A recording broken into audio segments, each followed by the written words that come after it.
Todos que leem ou assistem Danmachi, Dungeon e DI, né, estão muito familiarizados com a guilda, mas sempre teve um momento em que a gente pensou: o que essa guilda acha que está fazendo? Porque é de fato que várias vezes ao decorrer da série eles tiveram atitudes ruins ou atitudes que nós vimos, nós falamos por quê, ou eles simplesmente não fizeram nada, ou passaram pano pra alguém, ou eram corruptos. Nossa, tem uma lista enorme de xingamentos para a guilda, hein?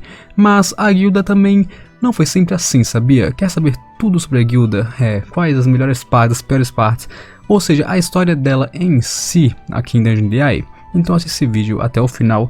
Mas antes disso, aproveita que você aqui, se inscreva se não for inscrito ainda, ativa o sininho para não perder uma edição ou lançamento, dá aquele tapa no dedão, eu tô contando com o seu like aqui. Para ajudar o vídeo, vire membro se você puder e me siga nas redes sociais para ficar podendo de tudo que eu posto daquela entrevista marota entre a gente. E lembrando novamente, Grid Animes 20k antes do fim do ano, me ajuda galera, me ajuda, 20kzinho, não é difícil, rapidinho tamo lá, 20k, compartilha o vídeo aí e dá aquela moral pra nós.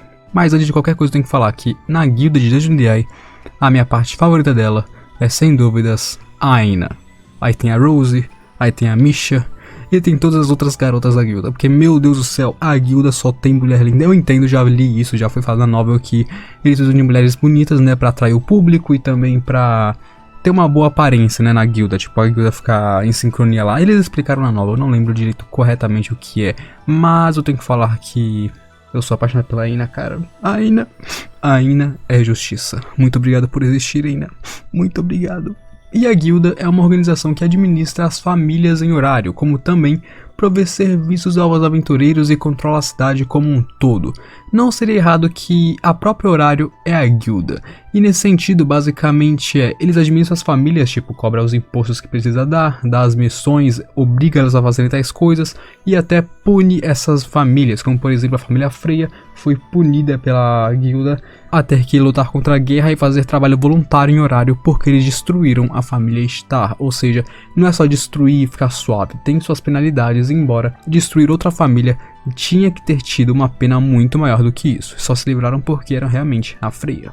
Ela também provê o serviço de aventureiro, no caso, né, tipo armaduras iniciantes, trocar as pedras mágicas por dinheiro, essas paradas, tudo que a gente já viu um monte de vezes, e controla a cidade porque não tem um prefeito. No caso, a cidade é controlada realmente pela guilda, horário é a própria guilda. E a história da guilda data de 1000 anos atrás, que foi quando Uranus desceu ao mundo inferior e deu sua fauna para que os humanos pudessem lutar. A primeira família da história é a de Uranus, e foi ela também quem construiu a nossa queridíssima Babel. Então depois que o Uranus desceu e deu aquela fauna lá, os caras começaram a lutar, eles taparam o buraco e começaram a construir o que? Começaram a construir Babel, e ela foi construída, mas é claro que naquela época não era tão gigantesca, né, com a tecnologia de hoje, como é que eles cresceram ainda mais, mas naquela época eles começaram a construir, né, tipo, não era tão grande. E claro que com a fundação da Babel terminada, eles começaram a construir as coisas, né, os quartos, os templos, tudo mais, e foi quando Uranus começou as suas orações para a dungeon, assim mantendo ela em xeque e ajudar os mortais em sua luta, assim impedindo que os monstros saíssem de dentro do buraco. Mas a guilda até hoje continua sendo a família de Uranus, mas a diferença é que com o decorrer das eras, o Uranus parou de dar sua fauna para seus filhos, em vez disso ele começou a dar cargos políticos para ele, e foi como começou o sistema de cargos das pessoas dentro da guilda e da própria horário. O Uranus achou que não seria bom ele ficar dando cargos para eles, eu não lembro por que agora, sério, ele explicou isso aqui uma vez, se eu não me engano, mas agora eu não lembro porque ele achou que seria ruim continuar dando só fauna para as pessoas. Eu acho que seria alguma coisa de favoritismo, tipo, não querer que as pessoas achem que a família dele é a favorita de horário porque ele controla o horário, porque ele tá orando pra dungeon. Então ele começou a dar cargos políticos, como por exemplo o Royman, que é o presidente da guilda, o presidente da guilda oficial. Ele, por exemplo, seria o capitão da família se fosse uma família normal. Entendem? A Aina seria uma pessoa normal, todo mundo mais seria lá os peõezinhos do Uranus se eles fossem uma família com fauna.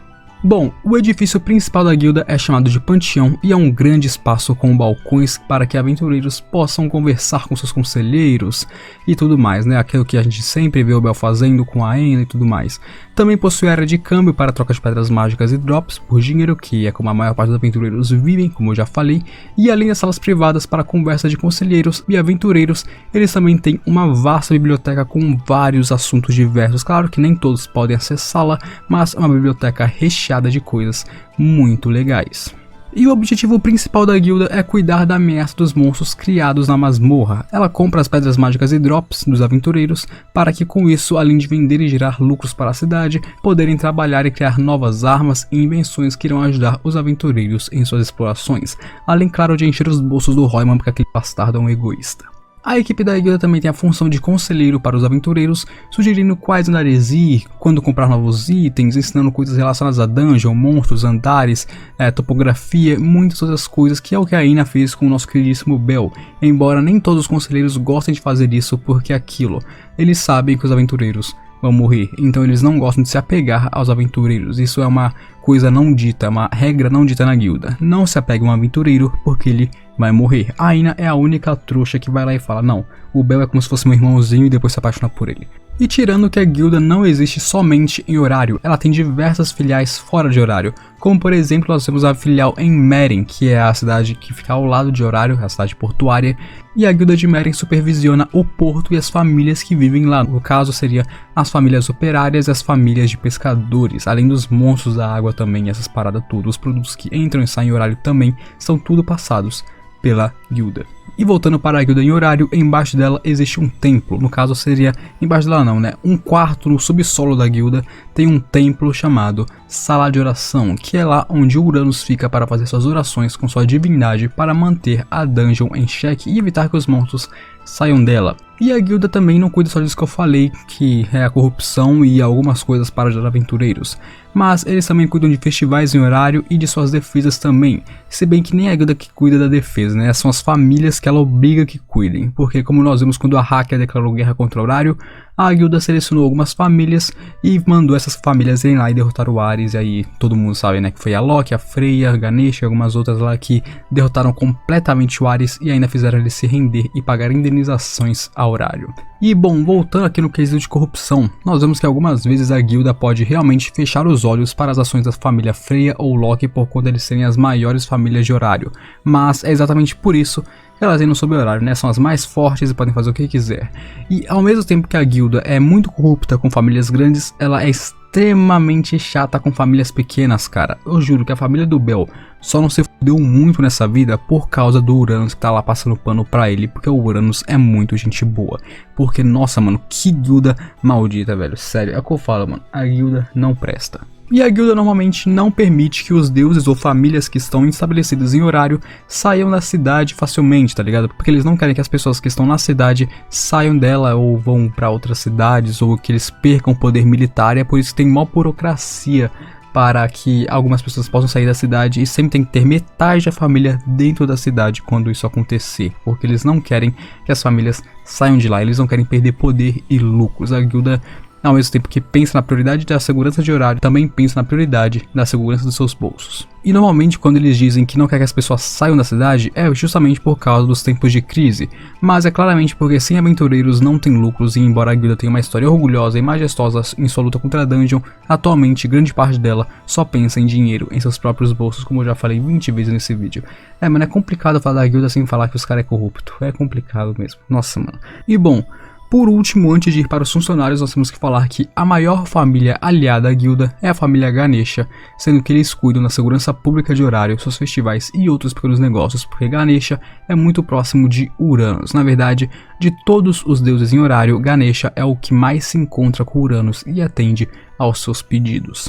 E bom, nós conhecemos poucos funcionários da guilda, mas eu vou listar aqueles conhecidos por nós aqui mais para dar um feedback sobre eles, que começando por Uranus, é o deus fundador da guilda, o chefe dela, o cara que começou a criar a Babel, o cara que estabeleceu o horário como a maior cidade do mundo há 1000 anos atrás. O deus é pica e tá sempre fazendo suas oraçõezinhas para a dungeon para evitar que os monstros vazem dela e matem a humanidade.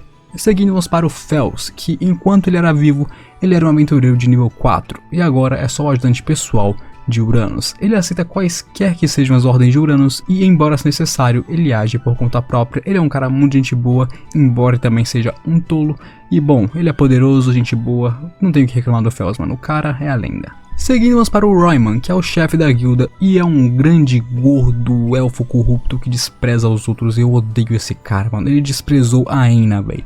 Ele acha que a Aina não merecia trabalhar lá porque ela é uma meia elfo. Eu odeio o Royman, cara. Pra mim, o Royman podia estar a 7 palmos da terra ou no fundo do mar, tranquilamente, papo 10. E bom, ele só liga pro dinheiro e mais nada, além de ser preconceituoso com meios elfos, mas quando o assunto é horário, ele realmente ama e ajudou a cidade. E é por isso que Uranus continua mantendo ele como cargo-chefe por todos esses anos em que ele está vivo, porque embora seja um pouco corrupto, ele realmente ama a cidade. Seguimos para Remer, que ele é um Synthrope e é o líder da seção da guilda, sendo superior da Aina. Não temos muitas informações sobre ele, e é isso, o cara tem mó cara de velho também. Seguindo para a nossa queridíssima Einatan, ou Einatule, e, bom, nós amamos ela de qualquer forma. Ela é uma meia elfa super linda e conselheira de Belcranel. Ela é uma pessoa séria e calma que se preocupa muito com seus aventureiros aconselhados e também, bom, quando se trata do Belcranel ela não é tão quieta e calma não, né? E bom, ela está sempre em conflito com o Royman porque, bom, ele odeia meus elfos, mas ela faz seu trabalho magnificamente bem e, bom, ela é uma das minhas heroínas favoritas na obra e está no meu pódio, sendo ela, a Ryu e a Ais. Então, nós já sabemos porque eu tenho tanto favoritismo com ela, né? A Aina é muito boa. Seguimos para Misha Flott, e ela é a melhor amiga da Aina e é uma humana de cabelo rosa, né? Muito bonitinha e fofinha. Ela é irresponsável e muito curiosa, além de nunca fazer seu trabalho e sempre ficar atrasada com ele. Ela gosta de provocar a Aina também e é muito engraçado ver ela provocando a Aina quando se trata do Bel, é muito legal ver isso. Seguimos para Rose Funnet, que ela é uma lobisomem e muito popular dentre os aventureiros, embora rejeite todas as confissões dele. E bom, eu também tenho uma quedinha por ela, eu tenho que admitir isso. E bom, ela é uma das pessoas que não gosta de ficar próxima de aventureiros porque sabe que eles vão morrer na dungeon, porque ela é uma das pessoas mais experientes da guilda, logo ela já viu muitos aventureiros que ela aconselhava morrerem e deixar ela sozinha, por isso que ela aprendeu a lição e não se aproxima muito mais deles. Embora, é claro, ela sim se preocupa com os aventureiros que ela aconselha, ela aprendeu a manter uma posição fria e distante, porém ainda preocupada, como quando, por exemplo, quando ela disse a Ais, quando a Ais era uma criança, que não era para ela subir de nível, ela não contou como subir de nível para a Ais, porque ela não queria que a Ais morresse, ela não queria ser uma assassina. Seguimos para Sophie, e ela é uma elfa extremamente popular também, e eis uma curiosidade, no começo quando o Bel se registrou na guilda, ele queria ser aconselhado pela Sophie, porque ele queria ser aconselhado por uma elfa, mas a Sophie não queria aconselhar ele porque sabia que o garoto ia morrer, e então a meia elfa Aina pegou ele para ser sua conselheira. E por último temos Urubato Ryan, que ele atualmente é um pescador da família Njord, mas ele já foi o ex-chefe de filial da guilda de Merin. Ele foi demitido porque ele estava num esquema de corrupção e transporte ilegal de monstros da dungeon, e bom, se ele só foi demitido, né, ele não teve nenhuma outra sentença, sendo que ele fez coisas muito ruins, né, mas ao mesmo tempo também foram algumas coisinhas boas aqui e ali, mas de qualquer forma, criminoso, ele foi punido e foi banido da guilda e virou um pescador na família Njord. E bom, essa é a história da nossa queridíssima guilda, alguns membros dela que nós conhecemos e a fundação dela. Novas peças e histórias vão ser reveladas mais pra frente ainda, porque eu tenho certeza que ainda tem muita coisa para o autor adicionar, principalmente a Aina. A Aina ainda vai ter muita importância na obra, então guarde minhas palavras que eu tô falando sério, a Aina vai ser muito importante em Danmachi mais pra frente. Então é isso agora. Se você gostou do vídeo, deixa aquele like, se inscreva, se não for inscrito ainda, compartilha o vídeo com seus amigos, grupos, pai, mãe, tio, compartilha com todo mundo aí pra ajudar o canal. Comente aqui nos comentários sugestões de vídeos, animes, outras obras que vocês querem que eu traga aqui no canal. Compartilha o vídeo aí porque a meta, você sabe, que é 20k grid animes antes do fim do ano, então me ajude. Agora eu me despeço de vocês, aquele abraço, falou!